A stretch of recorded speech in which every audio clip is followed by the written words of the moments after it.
मुरली है अमृत की धारा, है धारा जो देती सुखों का सहारा। मुरली है अमृत की धारा, है धारा जो देती सुखों का सहारा। भूले जीवन में हो जाए बाबा मुरली में समझाए, तुम्हें देवता बनना है प्यारा, देखो गलती न करना दोबारा। मुरली है अमृत की धारा, है धारा जो देती सुखों का सहारा। देखो, बाबा जो मुरलियों में पॉइंट बताते हैं उसके बहुत गहरे राज होते हैं। इसलिए बाबा राजयोग शब्द का उपयोग करते हैं। तो हमको प्रत्येक पॉइंट को जीवन के हर सरकमस्टांस के आधार पर, हर दृष्टि के आधार पर समझना अनिवार्य है। ऐसे नहीं मुरली सुन लिया हमने। हाँ, अपने शरीर को ठीक रखना उसे भी योग कहेंगे। अपनी बुद्धि को ठीक रखना है, सही दिशा पे काम करे बुद्धि हमारी, भ्रमित ना हो, दिग्भ्रमित ना हो, कहते हैं ना। दिग्भ्रमित ना हो बुद्धि, भ्रष्ट ना हो, है। बुद्धि का योग जो बाबा कहते हैं उसे बहुत अच्छी रीति समझना है।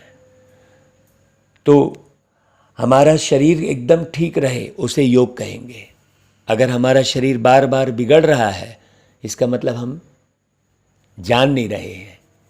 तो मन को ठीक रखना उसे योग कहेंगे, बुद्धि को ठीक रखना, शरीर को ठीक रखना, अपने संस्कारों को ठीक रखना, बिगड़ने ना पाए अपने संस्कार कहीं भी, है ना भाई। ये है योगी जो अपने तन मन धन जन समय श्वास संकल्प बुद्धि संस्कार सबको ठीक रखे, सब पर ध्यान दे, उसे कहेंगे ध्यान। अपने संस्कारों पर ध्यान दे, अपनी आदतों पर ध्यान दे, अपनी दृष्टि पर ध्यान दे। मैं देख क्या रहा हूँ, समझ क्या रहा हूँ, कितना समझ रहा हूँ। और बाबा की मुरली में सभी ग्रंथ आ जाते हैं। सब दुनिया में जितने ग्रंथ हैं वो सब बाबा की मुरली में आ जाते हैं।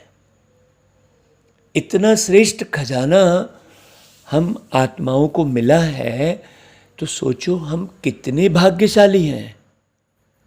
वास्तव में पद्मा पदम भाग्यशाली तो हम अभी हैं, और पद्मों की कमाई तो हमने अभी जमा कर ली है ना भाई। अगर गौर करेंगे तो वास्तविक स्वरूप में पद्मा पदम पति हम अभी बन चुके हैं। जो एक एक बात की गहरी समझ आ चुकी है, कैसा भी सरकमस्टांस आ रहा है, कैसी भी परिस्थिति आ रही है, कैसा भी व्यवहार कर रहे हैं लोग, लेकिन आप कंफ्यूज न हो कहीं भी, है कि नहीं भाई। किसी भी व्यक्ति का कैसा भी व्यवहार आपको ज्ञान और योग में आगे ले जा रहा है।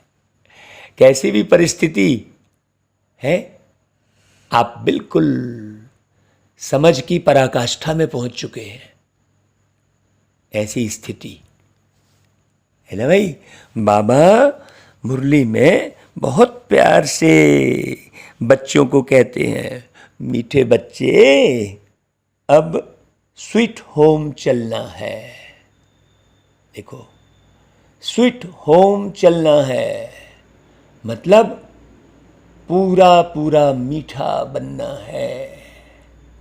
हाँ, होम मतलब स्थायी घर, है ना भाई। घर कहते हैं, घर मतलब स्थायित्व, स्थिरता, मतलब हमारी मीठी स्थिर अवस्था हो। तो बाबा ने जो स्वीट होम चलना है कहा, उसमें कितनी गहरी समझ है भाई, सोचो। इसलिए बाबा कहते हैं देखो, स्वीट होम चलना है तो क्या करना पड़ेगा भाई, माने एकदम स्थिर अवस्था, मीठी अवस्था। तो क्या करना पड़ेगा, पुरानी दुनिया के कर्मों की लेन देन व हिसाब किताब चुकतू करो। हाँ, कहीं से भी जरा भी हिसाब न बचा रहे। नहीं, आपका धन की लेन देन बस की बात नहीं है, आपका धन का कर्जा नहीं है, लेकिन विचारों का तो लेन देन चल रहा है ना। अंदर में संकल्प तो चल रहा है ना, अरे इसने ऐसा कर दिया मेरे साथ, उसने वैसा, इस सोच तो चल रही है ना। तो कोई भी लेन देन मत रखो भाई, मोहब्बत है, सबसे प्यार करो और सबका करो सम्मान। इस दुनिया में कोई नहीं है एक भी अनजान, सबसे प्यार करो और सबका करो सम्मान, है ना भाई। ये बड़ी गहरी बात है, सबसे प्यार करो और सबका करो सम्मान। ये बड़े गहरे समझने की बात है ये, है ना। तो यही है योग बल। तो योग बल से विकर्माजीत बनो, है ना भाई। बाबा कहते हैं कि तुम बच्चे लाइट हाउस बनकर प्यारे पिता परमात्मा से योग क्यों लगाते हो, लाइट हाउस बनकर, क्योंकि तुम्हें सबको इस नर्क रूपी खारी चैनल से पार ले जाना है। लाइट हाउस बनना का अर्थ क्या हुआ भाई, हाउस माने भी घर है, और स्वीट होम कहा बाबा ने, होम माना भी घर, मतलब हमारी स्थिति, हमारी लाइट स्थिति रहे, जो हमारी अवस्था। हाउस मतलब क्या हो गया यहां पर, अवस्था, लाइट रहे, हल्के रहे। हम हल्के कब रहेंगे, जब हमें ये स्मृति रहेगी कि भाई मैं तो अति सूक्ष्म आत्मा हूं भाई, है। ये शरीर छोड़ा और ये चला, कहाँ कहाँ का धन, कहाँ की दौलत, ये तो बस टेम्परेरी यहाँ के निर्वाह के लिए है। तो ये नर्क रूपी खारी चैनल का मतलब क्या हुआ कि भाई सब खारे हो चुके हैं, है ना, मीठे नहीं है, खारे हो गए हैं, मिठास नहीं है लोगों के अंदर में। नर्क रूपी मतलब बुद्धि से भ्रष्ट हो रखे हैं। बुद्धि काम नहीं करती है लोगों की, कहाँ करती है। देखो, तुम मुक्ति धाम और जीवन मुक्ति धाम में जाने के लिए योग में बैठ हर एक को सर्च लाइट देते हो, चाहे कोई भी हो, है ना। हर एक से मानसिक रूप से बातचीत करते हैं, है ना। बाबा से बातचीत करते हैं और दुनिया वालों से भी बातचीत करते हैं। बाबा कहते हैं तुम रूहानी पंडे हो, बहुत ध्यान से समझना, एक एक शब्द का गहरा गहरा अर्थ है। तुम रूहानी पंडे हो, पूरी मुरली को बहुत ध्यान से सुनना, ये रूहानी पंडे शब्द को बुद्धि में रखना जरा। तुम्हें सबको स्वीट होम का रास्ता बताना है। हाँ, माने इस जगत से उस पार है, स्वीट होम, मीठी अवस्था, मतलब इस संसार में कहीं भी बुद्धि फंस नहीं रही है। हाँ, उसको कहेंगे मीठी अवस्था, ऐसे ही सबकी अवस्था बनानी है। जब सबकी ऐसी अवस्था बनेगी तो बड़े सहज रीति सब संसार को छोड़ेंगे। सबको ज्ञान और योग के पंख देने हैं। ये प्रश्न और उत्तर जो आपने सुना, अभी पूरी मुरली बहुत अच्छे से सुनना, बड़ी गहरी समझ में आएगी। गीत बजवाया बाबा ने, प्रीतम आन मिलो। ओम शांति। बच्चों को समझाया गया है। क्या समझाया गया भाई? कि जब रात अंधेरी हो जाती है तब ही प्रीतमाओं का प्रीतम आते हैं, अर्थात सजनियों के साजन आते हैं। बहुत ध्यान से सुनना भाई। सजनी क्यों कहा जाता है भाई? सजनी क्यों कहा जाता है? क्योंकि आत्मा जब शरीर के साथ है तो सजनी है ना भाई। सजनी ही ओढ़नी ओढ़ती है ना, तो ये शरीर रूपी कपड़ा आत्मा ने ओढ़ा है, तो फिर जब शरीर के साथ है तो आत्मा सजनी है। कितनी गहरी बात है ये। और साजन एक परमात्मा है, ओढ़नी तो सजनी ही ओढ़ती है भाई। सजनियां अपने अशरीरी साजन को याद करती हैं। बाबा कहते, बच्चे तुम जानते हो परम पिता परमात्मा परम धाम से आकर इस शरीर में प्रवेश कर पढ़ाते हैं, गुही बातें सुनाते हैं।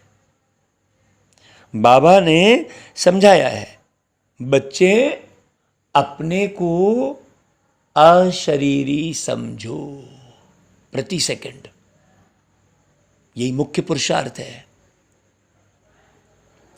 मैं आत्मा हूं, यह मेरा शरीर है, ऐसा इसे फाइनल करो बहुत अच्छी रीति।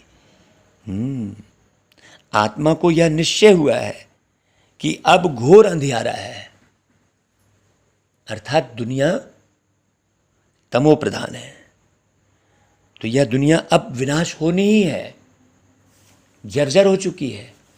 जब बुद्धि ही सबकी भ्रष्ट हो गई है, कहाँ से कितनी घबराहट बढ़ेगी, सोचो कितनी बेचैनी बढ़ेगी, सूझेगा नहीं कुछ भी।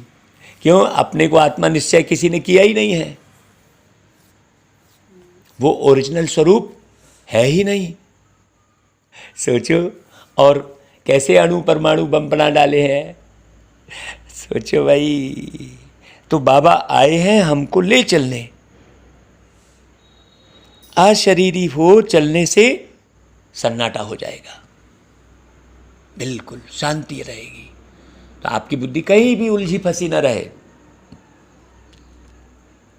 अब हमको घर जाना है, बाबा आए हैं। आत्मा जब अशरीरी बनती है तो घर में सन्नाटा हो जाता है ना भाई। एक भी आत्मा क्या की? आत्मा पहले बोल रही थी, चल रही थी, शरीर में बैठी थी, शरीर छोड़ दी, आत्मा तो है ना। लोग इसी बात को तो समझ नहीं पा रहे हैं। आप कितना भी बैठ के समझाओ, ऐसे कितनों को बैठ के, बड़े बड़े लोगों को, बुजुर्गों को भी समझाने बैठते हैं, लेकिन उनकी बुद्धि में बैठता नहीं है। क्यों? क्योंकि ये ज्ञान उन्होंने सुना ही नहीं है, समझा ही नहीं है।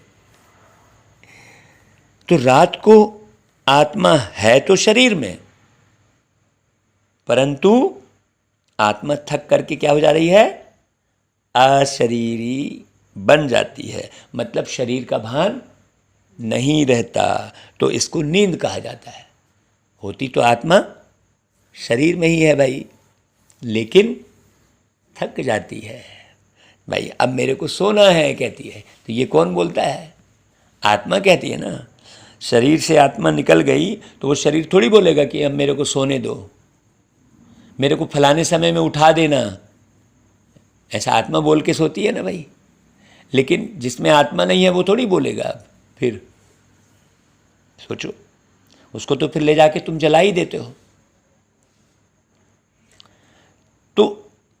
शरीर का भान नहीं रहता। तुम बच्चों को यहाँ बैठे अपने को अशरीरी समझना है, तो समझ रहे हो? अशरीरी समझना मतलब अनुभव करना। तो शांति का सन्नाटा हो जाएगा। जरा भी कोई विचार कौंध नहीं रहे हैं, श्रेष्ठ विचारों में रमण कर रहे हैं। वही बाबा ने कहा, एक आंख में शांति धाम, एक आंख में सुख धाम। तो समझेंगे जैसे कि यहां ये अशरीरी बैठे हुए हैं। घर से एक आदमी चला जाता है तो कितना सन्नाटा हो जाता है।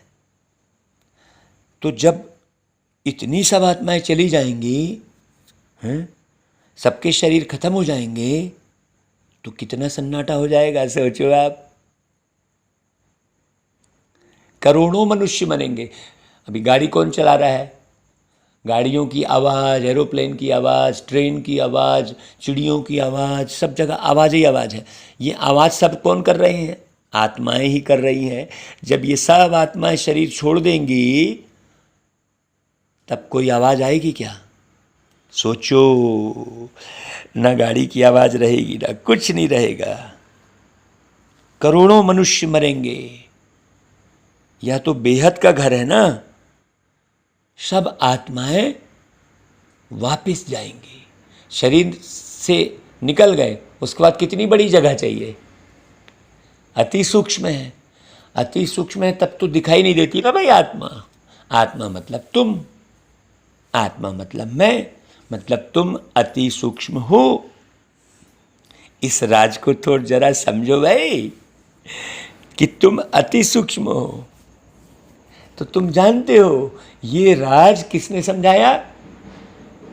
बाबा ने। बाबा है ज्ञान के सागर। अगर सर्वव्यापी कहें तो फिर हर एक ज्ञान के सागर पतित पावन हो जाएं। फिर पतित पावन आओ किसको कौन बुला रहा है? परंतु ऐसे तो है नहीं। बाबा बैठ बच्चों से बातें करते हैं। जैसे मैं परम आत्मा स्टार हूं, तुम भी ऐसे स्टार हो। अजी आओ मिलकर साथ चले हम, आओ मिलकर साथ चले हम, आओ मिलकर साथ चले हम, आओ ना मेरे यार, खेल खेल में शुरू करें हम एक नया व्यापार। आओ मिलकर साथ चले हम, आओ मिलकर साथ चले हम। कौन सा व्यापार शुरू करें भाई? ज्ञान रत्नों का। ज्ञान रत्नों की ही लेन देन करें। हाँ है ना भाई? जैसे आप अभी कुछ ना कुछ लेन देन करते हो ना, वैसे ही स्टार बने और स्टार बनाए। खेल खेल में शुरू करें हम एक नया व्यापार, स्टार बनाने का व्यापार। दुनिया में भी स्टार का बहुत मान है। फिल्मी सितारे कहते हैं ना भाई, फिल्मी सितारे मतलब जो एक्ट करता है वो सितारा कहलाता है। तो हम भी क्या कर भाई, यहाँ एक्ट ही तो कर रहे हैं। बड़ी गहरी बात है। इसलिए बाबा कहता है बच्चे तुम सितारे हो, है? तुम जन्म मरण में आते हो, सिर्फ मैं जन्म मरण में नहीं आता हूँ। तुमको जन्म मरण में आकर पार्ट बजाना है और बाबा को बिना जन्मे और बिना मरे पार्ट बजाना है। बाबा ना जन्म लेते न मरते और हम इस देह में मरते रहते हैं। कहते हैं मैं तुम पे मर गया, ऐसा कहते हैं ना। तो क्या देख के मर गया? देह देख के ही तो मरा ना। है तो हम पार्ट बजाते हैं 84 जन्मों का। और बाबा तो जन्म ही नहीं लेते। 84 जन्मों की कहानी बताने के लिए बाबा आते हैं धरती पर। तो जैसे तुम आत्मा हो, बाबा कहते वैसे ही मैं भी आत्मा हूँ। बहुत अच्छी रीति समझना भाई। परंतु महिमा सबकी अपनी अपनी है। बाबा भी एक आत्मा है, मैं भी एक आत्मा हूँ। महिमा लेकिन सबकी अपनी अपनी है, जैसे प्रेसिडेंट, प्राइम मिनिस्टर, सबका अलग अलग पार्ट है ना भाई। ऐसे ही बाबा कहते हैं मेरा पार्ट भी अलग है। अब तुम कह दोगे कि भगवान ही हमसे ये करा रहा है, भगवान है ना भाई, भगवान ही पेड़ उगा रहा है? किस्म किस्म की जो है शरीर भगवान ही बना रहा है? नहीं, सबका पार्ट अलग अलग है। प्रकृति का पार्ट अलग है, सूर्य का पार्ट अलग है। सूर्य अलग तरह की रोशनी देता है, रोशनी सूर्य में भी है और रोशनी चंद्रमा में भी है, लेकिन दोनों की रोशनी में जमीन आसमान का अंतर है। बहुत अच्छी रीति समझना। तो इस संसार में जितनी भी वस्तुएं हैं, जितनी भी व्यक्ति हैं, जितनी भी आत्माएं हैं, सबका पार्ट अलग अलग है, अपना अपना है। तो बाबा कहते हैं मैं नॉलेजफुल हूँ, है? दुनिया में थोड़ी कोई नॉलेजफुल है, पार्टी अलग है, नॉलेजफुल रहेंगे ही नहीं दुनिया में। अभी बच्चों को नॉलेज देता हूँ, है? बाबा आके बच्चों को नॉलेजफुल बनाते हैं, तो सृष्टि में फिर सुधार आने लगता है। अब ज्ञान ही नहीं है तो कैसे चलाएं? सोचो, है? ढिंडोरा पीटते रहते हैं कि भाई शराब बंद करो, तम्बाकू खाना बंद करो, है? अरे, और बंद नहीं करते। एक तरफ से बिक्री चालू है, तो बताओ ये बुद्धिमान कहलाएंगे क्या? एक तरफ से बिक्री भी चालू है और एक तरफ से रैली निकाल रहे हैं। अब संगठन बना लेते हैं नशा मुक्ति अभियान। अब वो नशा मुक्ति अभियान के बैनर पोस्टर बनेंगे, तो उसमें जितने लोग जुड़े रहेंगे ना, वो उसमें भी कमीशन खाते रहेंगे। अब बताओ, बैनर पोस्टर बनाए, अब तुम भ्रष्टता का अंत कर रहे हो कि भ्रष्टता कर रहे हो? सोचो, उसमें भी है तो काहे के लिए नहीं। अब वो भी व्यापार बन गया, एक तरफ नशा बेचने का व्यापार और दूसरा नशा मुक्ति अभियान चलाने का व्यापार। दोनों व्यापार है, तो कहाँ से नशा मुक्ति होगी? केवल बैनरी पोस्टर बनते रहेंगे, बस होना जाना कुछ नहीं है। सोचो, ऐसे तो लोग, नॉलेज नहीं है, ज्ञान नहीं है। तुम जानते हो कि हम जाते हैं बाबा के घर, बाबा आए हुए हैं लेने के लिए। भाई कैसे लेने के लिए आए हैं? बड़ी गहरी बात समझना है भाई, है? ऐसे पकड़ के ले जाएंगे? भाई तुम भी बिंदु हो, बाबा भी बिंदु, कोई कंधे में हाथ रख के ले जाएंगे कि नैनों में बसा के ले जाएंगे? जब नैन ही नहीं, तो लेने के लिए आए माने कैसा? बहुत गहरे समझने की बात है। बाबा आप सामान बनाने के लिए आए हैं, ताकि तुम सृष्टि में, क्योंकि तुम्हारा पार्ट शरीर के साथ जीवन बिताने का है और बाबा का पार्ट अशरीरी होकर रहने का है। तो तुम जब शरीर के साथ जीवन बिताने का पार्ट ही है, तो क्यों ना तुम अच्छा पार्ट निभाओ भाई, बड़े सुख से रहो। वही विधि सिखाते हैं बाबा। तो बाबा हमारे गाइड, लिबरेटर, दुख से छुड़ाने वाले हैं। बाबा कहते हैं देखो, तुम हो पांडव सेना, तुम जानते हो हम यात्रा पर हैं। हमारे जो पंडा हैं वो स्वयं परमपिता परमात्मा है। हम पांडव सेना है, तो हमारे कमांडर कौन है? परमपिता परमात्मा। हम सेना है, तो मुख्य पंडा कौन है भाई? शिव बाबा। तुम भी रास्ता बताते हो, तो तुम ब्राह्मण रूहानी पंडे ठहरे। वे ब्राह्मण जिस्मानी पंडे हैं। सभी को कहना है चलेंगे भाई यात्रा पर। क्यों भाई? चलेंगे यात्रा पर। मित्र संबंधी आदि सबको बोलो, चलेंगे रूहानी यात्रा पर। जैसे कोई यात्रा पर जाते हैं, तीर्थ यात्रा पर, तो अपने नज़दीक बिरादरी वाले को कहते हैं ना कि भाई फलाने समय में वो तीर्थ जाने वाली बस जा रही है, तुम भी चलोगे क्या? ऐसे तुमको भी बाबा कहते हैं यात्रा पर चलेंगे। यह रूहानी यात्रा रूहानी पंडे ही सिखा सकते हैं। स्वीट होम का रास्ता वही जानते हैं। जिस्मानी पंडा रूहानी बन सकता है, लेकिन रूहानी पंडा फिर जिस्मानी पंडा बन न सके। बाबा कौन है? रूहानी पंडे हैं, उनका अपना कोई जिस्म है ही नहीं। बाबा थोड़ी ही तुमको कहेंगे कि जिस्मानी यात्रा पर जाओ, बाबा तो रूहानी पंडे हैं। तो भाई जिस्मानी यात्रा पर ले जाता कौन है? आत्माएं। परमात्मा तो बोल नहीं रहे हैं कि जाओ भाई तुम मेरे को दर्शन करने, तुम इतने भटको, और जाके तुम फिर दर्शन क्या कर रहे? वही पिंडी है, वही 5 तत्व की बनी हुई पिंडी।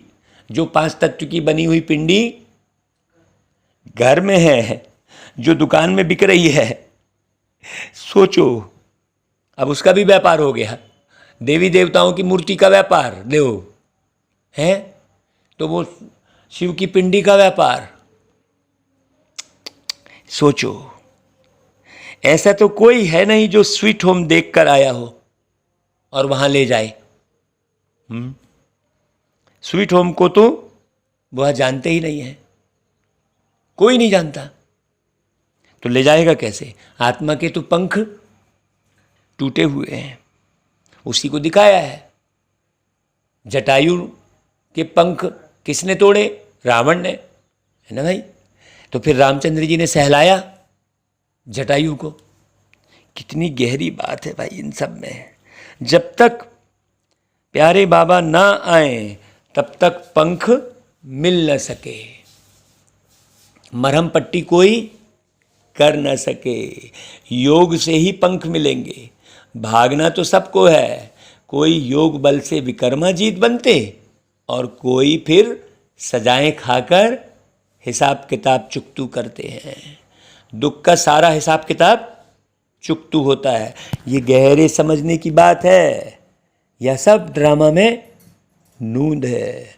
अपने विकर्मों का साक्षात्कार गर्भ में होता है, फिर सजाएं भोग कर बाहर निकलते हैं। गर्भ में ऐसा लगता है कि कितने कीड़े काट रहे हैं। हाँ, वो गर्भ के कष्ट मनुष्य भूल जाता है, बिल्कुल भी याद नहीं रहते। अभी तो बेशुमार मनुष्य मरते हैं। सबको अपना हिसाब किताब चुकतू करना है।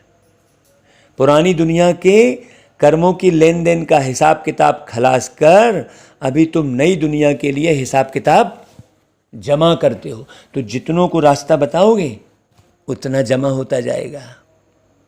बाबा कहते हैं तुम याद में रहो तो विकर्म विनाश होंगे, है ना भाई? और जितनों को रास्ता बताओगे जमा होगा। फिर स्वदर्शन चक्र फिराने से तुम्हारी बहुत मिल्कियत जमा होगी। योग से हेल्थ और ज्ञान से वेल्थ मिलती है। जितना बाबा को याद करेंगे उतना निरोगी काया मिलेगी, फर्स्ट क्लास। पहले पहले जन्म लेंगे आप। दुनिया इन बातों को जानती ही नहीं। वह तो विष्णु को स्वदर्शन चक्रधारी समझते हैं, शंख चक्र गदा पद्म आदि उनको ही दे देते हैं। अब यहां पर बहुत अच्छे से समझना है कि जो विषय विकारों से मुक्त हो जाता है ना, वो ज्ञान के शंख फूंक सकता है, वो सुदर्शन चक्र फिरा सकता है? वही योग की गदा शक्ति, योग शक्ति, है ना, धारण कर सकता है। और वही पदम यानी कमल पुष्प के समान कीचड़ में रहते हुए, कलयुगी दुनिया में रहते हुए, दुनिया के परिपाटी प्रथा से है अलग रह सकता है। बहुत गहरी बात है। तो अभी सोचो, शंख चक्र गदा पद्म सब धारण किए हो, गहरी बात। तो अब भाई ये तो हमारे पास है। तुम शंख बजाते हो, कहते हो मन मना भाव, मध्याजी भाव, कितना सहज है। तुम लाइट हाउस हो। देखो बाबा एक एक शब्द बाबा कैसे उड़ा रहे हैं। कहते हो सबको रास्ता बताते हो मुक्ति धाम का, फिर आएंगे जीवन मुक्ति धाम में। योग लगाते हो, नर्क खाड़ी चैनल से पार ले जाने लिए सर्च लाइट देते हो। मुक्तिधाम जाना है, फिर सर्च लाइट देते हो, यहां जीवन मुक्ति में आना है। यह बेहद का ड्रामा है जो जू मिसल चलता रहता है। जैसे सर के बाल में जू रहती है, चलती रहती है, लेकिन पता नहीं चलता। जब कंघी फेरते हैं तब देखते हैं अरे जुआ है, लेकिन वो बालों में बीच में चल रहा है, पता नहीं लगता भाई। वैसे ही ये सृष्टि का ड्रामा चलता रहता है। हम एक्टर हैं, हमारा इस ड्रामा में 84 जन्मों का पार्ट है। बदल बदल के हम पार्ट बजा रहे होते हैं। इतनी गहरी बात तो आपको किसी भी किताब में, किसी भी ग्रंथ में, किसी भी गुरु गोसाई के पास नहीं मिल सकती जो बाबा दे रहे हैं। समझना बहुत अच्छे से। भगवान ने आकर सहज राजयोग सिखाया है, यह कोई नहीं जानते। ऐसा गहरा राज कोई नहीं जानते। भगवान को आना ही है कल्प के संगम युग पर। तो अच्छी रीति समझो, ये अभी संगम युग चल रहा है। तुम अभी जानते हो कल्प पहले भी संगम युग पर मिले थे और मिलते रहेंगे। कितना प्यारा ड्रामा है भाई। ढेर बच्चे मिलेंगे। कोई बच्चे फिर कुसंग में आकर पढ़ाई को छोड़ देते हैं। चलते चलते कोई से दिल लग गई तो पढ़ाई का नशा टूट गया। ब्रह्मचर्य में पढ़ाई का नशा अच्छा रहता है। कोई बिरले शादी के बाद भी पढ़ाई का कोर्स उठाते हैं। फिर कोई तो अच्छी रीति पास कर लेते हैं, कोई को फिर टाइम लगता है। क्यों? क्योंकि विकार में जाने से फिर धारणा नहीं होती।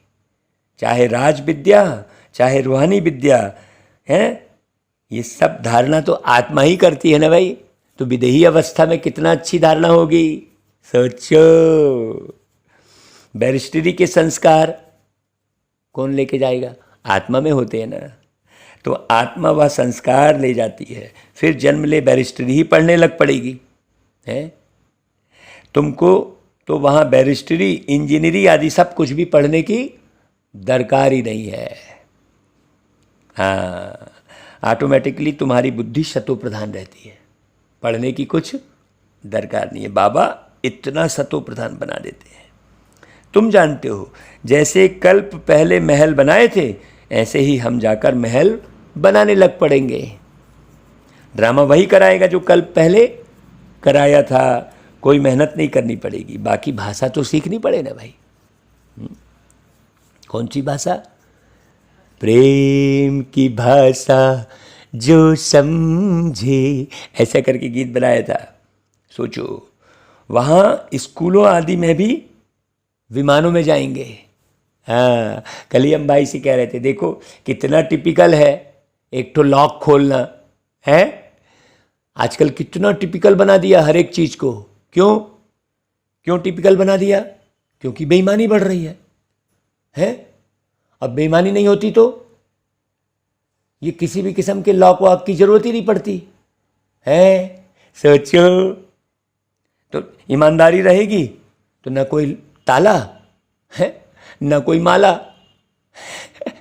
सोचो, बहुत बड़े बड़े घर होते हैं सतयुग में। समझो जितनी एरिया में आबू है उतनी एरिया में एक घर होगा। सोचो, पूरा आबू। फिर आबू रोड जितनी एरिया में दूसरा महल होगा। जमीन तो बहुत रहती है, प्रजा को भी बड़ी जमींदारी, बड़े बड़े महल होंगे। अभी भी देखो बंबई में कितने मनुष्य हैं। फिर बंबई तो होगी ही नहीं, कराची होगी ही नहीं है। सब मीठे पानी पर होंगे। खारे सागर के किनारे कोई नहीं होगा। अभी हम यहाँ ज्ञान के सागर के किनारे जाते हैं तो लोग उस सागर के पास रहना शुरू कर देते हैं। बड़ी गहरी गहरी बातें हैं भाई। नदियाँ भी सब कायदे अनुसार होंगी। मजाल है कोई नदी उथाल खाए उस समय। सब तत्व आदि ऑर्डर में रहेंगे। तुम प्रकृति पर विजय पाते हो। 5 तत्वों पर तुम्हारा राज्य चलता है। कभी गुस्तागी अर्थात चंचलता नहीं करेंगे। हाँ, तो बाबा की श्रीमत पर चलना पड़े। बाबा कहते बच्चे, काम महाशत्रु है, इनको जीतो। दुनिया भर की कामनाएं मत रखो फालतू की, है ना भाई, नहीं तो वर्षा नहीं मिलेगा। है एक तो विषय विकार रूपी काम और दूसरी व्यर्थ की कामनाएं हैं, बिना मतलब की संग्रहण प्रवृत्ति, बिना मतलब का विस्तार है नहीं। इस समय फेल हुए तो कल्प फेल हो जाएंगे, फिर चांस नहीं मिलेगा। उस पढ़ाई में फेल होते हैं तो दोबारा पढ़ते हैं, यहाँ फिर चांस ही नहीं है। हाँ, कल्प का चांस है, प्राप्ति बहुत ऊंच है, तो समझाना चाहिए। सन्यासी लोग कहते हैं दोनों को पवित्र रहना तो इम्पॉसिबल है। बोलो नहीं, पॉसिबल है। सन्यासियों के लिए इम्पॉसिबल क्यों है? क्योंकि उनका हठ योग है, घर बार छोड़कर जाते हैं, फिर भी हैं वही शंकराचार्य आएंगे। भारत पतित होने लगता है तो सन्यासी आकर क्या करते हैं? थमाते हैं थोड़ा, है ना भाई। इसकी सेवा का उनको फल मिलता है, जो गवर्नमेंट के भी गुरु बन जाते हैं। तुम बच्चों का तो सबसे बड़ा मान है, तुम्हारी जो आमदनी होती है वह कोई की हो ना सके। जो गरीब हैं 1 पैसा देते हैं, उन्हें भी महल मिल जाते हैं। प्रत्यक्ष फल का साक्षात्कार दिव्य दृष्टि से होता है। दिव्य दृष्टि दाता आकर तुमको पढ़ाते हैं, नहीं तो एम ऑब्जेक्ट का मालूम कैसे पढ़े? सोचो कि भाई हम लक्ष्मी नारायण भी बन सकते हैं, ये तो कभी सपने में भी नहीं सोचेगा कोई है। इसलिए बाबा कहते मैं माताओं को भी साक्षात्कार कराता हूँ। क्यों? क्योंकि माताएं हैं अभी ज़्यादा कष्ट सहती हैं। मीरा ने कितनी तपस्या की, सोचो, परंतु वह कोई बैकुंठ की मालिक तो बन न सके। बाबा कहते मैं साक्षात्कार कराता हूँ। 1 सेकंड में दिव्य दृष्टि मिलने से बैकुंठ में जाए डांस करते हो। इसमें कोई तपस्या आदि की तो कोई बात ही नहीं है ना भाई। जब बाबा का ज्ञान अच्छी रीति धारण हो जाता है तो किसी के लिए कोई बैर नहीं रह जाता, निर्वैर हो जाते हैं। भक्ति मार्ग में तो बहुत नौदा भक्ति करने के बाद साक्षात्कार होता है।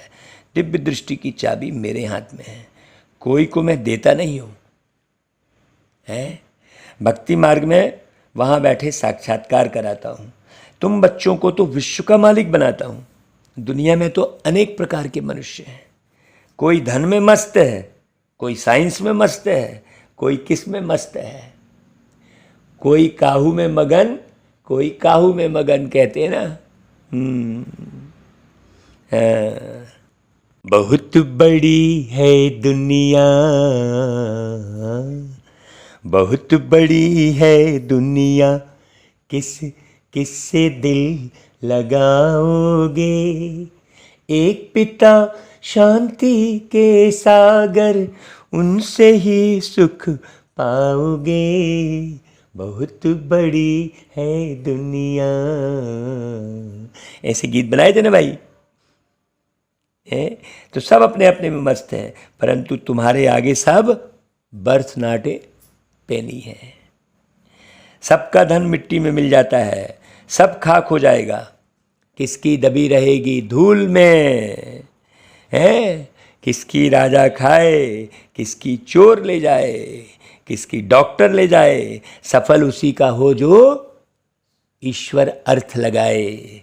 बहुत अच्छी रीति समझना, और ऐसी जगह लगाओ पैसे को जहाँ बहुत अच्छी समझानी दी जा रही हो, बहुत अच्छे ढंग से सेवा की जा रही हो। ऐसे नहीं कि एक व्यक्ति अपने शानो शौकत में खर्च किए जा रहा है और आप लगाए जा रहे हो तो आपका सफल हो रहा है। नहीं, सोच समझकर हर जगह चलना है।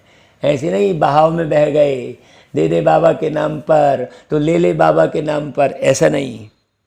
सफल करो, सांसें भी सफल करो, ऐसे व्यर्थ मत जाने दो कहीं भी, तो धन भी सही जगह पर जाए।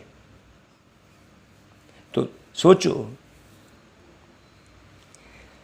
बहुत गहरी बात कही बाबा ने। हर एक अपने हम जिन्स को प्यार करते हैं, दूसरे को देखते ही गर्म हो जाते हैं। दुनिया में लोग हैं, बहुत गहरी गहरी बात कह रहे हैं बाबा। दिन प्रतिदिन तुम देखेंगे कि कितनों को मारते रहेंगे। चाहते हैं कि हर एक अपने बर्थ प्लेस में चले जाएं, तो अपने देश से निकालते रहते हैं। अब तुम बच्चे बाबा को याद करने से वर्षा लेते हो। इन सब बातों से कोई सरोकार नहीं है। जानते हो भाई, हम अशरीरी आत्मा हैं, 84 जन्मों का अब हमने पाठ पूरा किया है। कितनी करोड़ों आत्माएं हैं, सभी की जीवन कहानी तो नहीं बताएंगे ना। ऐसे कितनों की तुम जीवन कहानी बताते बैठे रहोगे और कितनी मूर्तियां बनाते जाओगे, है? सोचो, मुख्य की ही बताएंगे ना भाई। मुख्य हो तुम, तुम्हारे ही मंदिर बने हुए हैं। जगत अम्बा, जगत पिता के बच्चे तो बहुत होंगे। वैकुंठ का भी यादगार है, इनका चैतन्य मंदिर वास्तव में सतयुग है, और जड़ मंदिर में स्वर्ग के सब एक्टर्स तो नहीं आ सकेंगे। सोचो, यह है मॉडल रूप में है मंदिर यादगार। लक्ष्मी नारायण का मंदिर कितना छोटा है, सतयुग में तो चैतन्य मंदिर कितना बड़ा होगा, उनके घर कितने बड़े होंगे। सोचो, कितने बाग बगीचे होंगे। मुगल गार्डन तो उनके आगे कुछ भी नहीं है। जब मुगल गार्डन इतना बड़ा, तो सोचो उसके पहले वहां के फल आदि इतने अच्छे होंगे जो बात मत पूछो। रात दिन का फर्क होता है। जैसे झाड़ पुराना होता है तो फल देते देते खत्म हो जाता है, कहा जाता है अब झाड़ सड़ गया है। यहाँ की हर चीज़ खत्म होनी है। वहाँ के आम बड़े बड़े फर्स्ट क्लास होंगे, हैं? हम अब राजधानी स्थापन करते हैं श्रीमत पर, तो श्रीमत पर चलना पड़े ना भाई, पवित्र भी बनना पड़े। मुश्किल तो कोई बात है नहीं। एक जन्म पवित्र रहने से 21 जन्म स्वर्ग की राजाई करेंगे। फिर भी ऐसा कौन होगा जो पवित्र नहीं बनेगा भाई और श्रीमत पर नहीं चलेगा? हाँ, जरूर उसे फिर अजामिल कहते हैं बाबा। तुम जानते हो, भारत सचखंड था, यहाँ सच्ची बादशाही थी पहले, अभी यह है झूठ खंड है, झूठी बादशाही। हाँ, हर बात में झूठ बोलते रहते हैं। कह देते हैं फलाना ज्योति जो समाया अथवा निर्वाण धाम गया। ये झूठ नहीं हुआ क्या भाई? गया है ही नहीं। अब तुम जानते हो निर्वाण धाम तो रहने का स्थान है। तुम हर एक बात यथार्थ बताते हो। बाबा को ट्रुथ कहते हैं ना भाई। ईश्वर सत्य है कहते हैं, सत्य ही शिव है कहते हैं, शिव ही सुंदर है कहते हैं। तो जरूर शिव बाबा धरती पर उस रूप में आते होंगे ना भाई। वह सचखंड स्थापन करते हैं। भक्त तो जन्म बाई जन्म भगवान को याद करते हैं, परंतु उनको भगवान का पता ही नहीं है। वह प्रीतम अब तुम बच्चों को राज्य भाग्य देकर खुद छिप जाते हैं, तब कहते हैं तुम्हारी गतमत तुम ही जानो। तो जरूर कोई भी नहीं जानते हैं। हे प्रभु, तुम्हारी गतमत तुम ही जानो और न जाने कोई। श्रीमत से क्या होगा? गति सदगति, वह तुम ही जानो। अब तुम बच्चों को बाबा श्रीमत देते हैं। अपने को आत्मा समझ, मुझे याद करो। टीचर यह प्रतिज्ञा कराएंगे क्या ऐसा बार बार? मैं तुमको बैरिस्ट्री की गद्दी पर बिठाऊंगा, ऐसा प्रतिज्ञा कराएंगे क्या? लेकिन बाबा तो कहते हैं बच्चे मैं तुमको स्वर्ग की बादशाही दूंगा। सोचो, वह तो खुद पढ़कर बैरिस्ट्री की गद्दी पर बैठेंगे। बाबा भी कहते हैं जितना याद करेंगे तो योग से सब पापों से मुक्त होंगे। याद करने से तुम आत्मा जैसे मेरे पास आ रही है, ऐसा है ना भाई। बाकी अपने पास चार्ट भी रखना है। कोई का चार्ट आधे घंटे का होगा, कोई का 1.25 घंटे का होगा, कोई का तो 5 मिनट भी नहीं, कोई का तो बहुत अच्छा चार्ट है ना भाई। चार्ट अच्छा होगा तो पार्ट अच्छा मिलेगा। हाँ, माने अपना रिकॉर्ड है ना, यह भी तुमको साक्षात्कार होगा। स्कूल में टीचर अथवा स्टूडेंट खुद भी समझते हैं कितने नंबर में आएंगे, यहाँ तो नंबरवार बिठा नहीं सकते, फंक हो जाएंगे, है ना भाई। इसलिए कैसे भी कोई भी सामने बैठता है, कोई भी पीछे बैठता है, बाबा तो ऐसे बिठा नहीं सकते। तो ये नहीं समझना कि सामने बैठने वाले ज़्यादा तीखे हैं, पीछे वाले नहीं हैं, नहीं। माया अच्छे अच्छे को भी नीचे ऊपर कर देती है। श्रीमत पर नहीं चलेंगे तो माया घूंसा मार देगी। इसमें है मेहनत। हम अब जाते हैं परम धाम। 84 जन्म पूरे हुए, बाबा आए हैं लेने के लिए, तो बाबा को याद करना है, औरों को भी मंत्र देना है। मंत्र कोई जपना नहीं है। गुरु लोग तो किस्म किस्म के मंत्र देते हैं। बाबा कहते हैं सिर्फ प्रीतम को याद करो। प्रीतम आए हैं प्रीतमाओं के पास। सारी दुनिया की आत्माएं प्रीतमाएं हैं जो उनको याद करती हैं। अच्छा भाई, बाबा याद प्यार देते, गुड मॉर्निंग करते, नमस्ते करते हैं। हम भी बाबा को सारा दिन याद करें भाई। ओ बाबा, आपको गुड मॉर्निंग, याद प्यार और नमस्ते बाबा। अच्छा भाई, पहला सार धारणा के लिए, कुसंग में आकर कभी भी पढ़ाई नहीं छोड़नी है, किसी भी देहधारी से दिल नहीं लगानी है।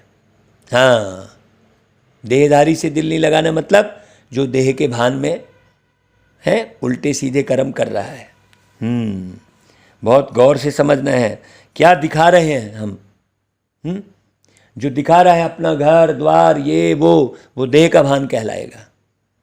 दुनिया भर का जो वस्तु व्यक्ति वैभव दिखा रहा है वो देह भान कहलाएगा।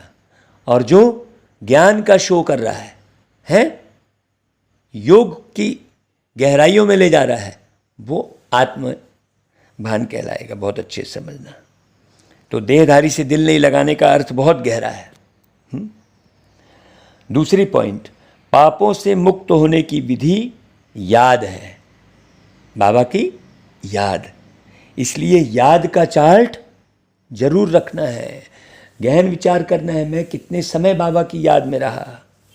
याद में रहने की अपने आप से प्रतिज्ञा करनी है। अच्छा भाई, वरदान, मेरे को तेरे में परिवर्तन कर, सदा हल्का रहने वाले डबल लाइट फरिश्ता भव। भाई चलते फिरते सदा यही स्मृति में रहे कि हम हैं ही फरिश्ते। वो गीत है ना भाई, फरिश्ते हैं हम,